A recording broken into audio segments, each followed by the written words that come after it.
Sino may sabing naghihirap ang Pilipinas? Ito ang patunay, oh. Ang daming tao dito para pumunta, para kumain lang. Ayan, pati tuloy ako, napapakain na rin. Kasi ang ganda naman talaga ng area. Ganda ng lugar. At ang luwag ng parking. At ito pa ha, walang bayad yung parking dyan mga dol. Libre. Wala kang babayaran. Kaya naman, ayan na sila oh. Nag-uunahan na naman. Nako, magmumukbang na naman. Ang sarap kasi ng pagkain dito. At hindi lang yan mga dol. Pag naglakad ka dito sa gabi, sariwang hangin ang malalanghap mo. Ayan oh. Yan ang pinaka-paborito ko mga dol. Lalo sa isawsaw mo yan sa tuyo na may kalamansi. Nakaw! Malilimutan mo ang biyanan mo. O diba? Meron pang ihaw-ihaw. Ang daming tao, mga dol. Yan ang sarap ng ihaw-ihaw dito. At ang lalaki. Ayan, no? At hindi lang yan mga dol, ha? Marami ka pang makikita dyan ng mga pagkain. Yan, ito. Ano to? Yan.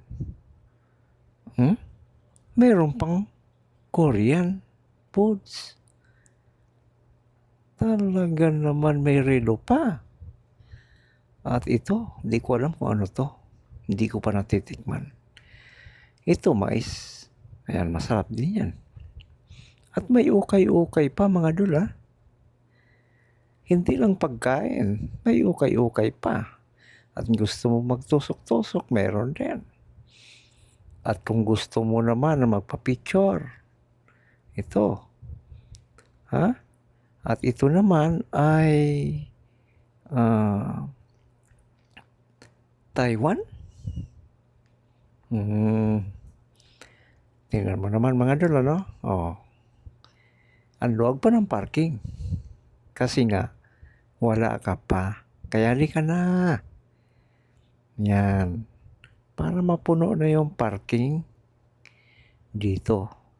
Sarap dito magpahangin, mga dol. Kaya dalhin mo na ang iyong pamilya dito.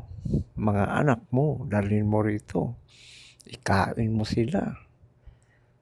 Yan. Para naman ma-relax naman tayo. Dahil mainit ang panahon. Di ba? Magdala ka lang ng isang sakong pera. Ayan, yan yung kinain namin. Masarap daw yan. Na gawa ng Ilocos. Ayan. At dito pwede kang magdala ng upuan Pwede kang magdala ng banig Para naman mag-picnic kayo dyan.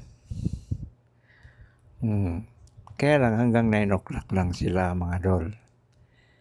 Araw-araw yan. Nag-uumpisa yan ng alas 3 ng hapon hanggang alas 9 ng gabi. Oh, diba? Ang saya.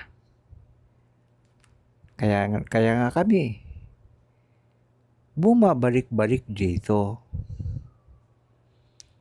Diba? Kasi nga, ang sarap mag-relax dito, mga dol. Alam nga naman, sila lang ang mag-relax. Tayo rin. Diba? Ayan, oh. Ang ganda. Oh, ang lawak. Ang lawak talaga. Ayan. Lalo na pagdating sa gabi, mga dol. Yan, ang oras na yan ay mga 6 o'clock.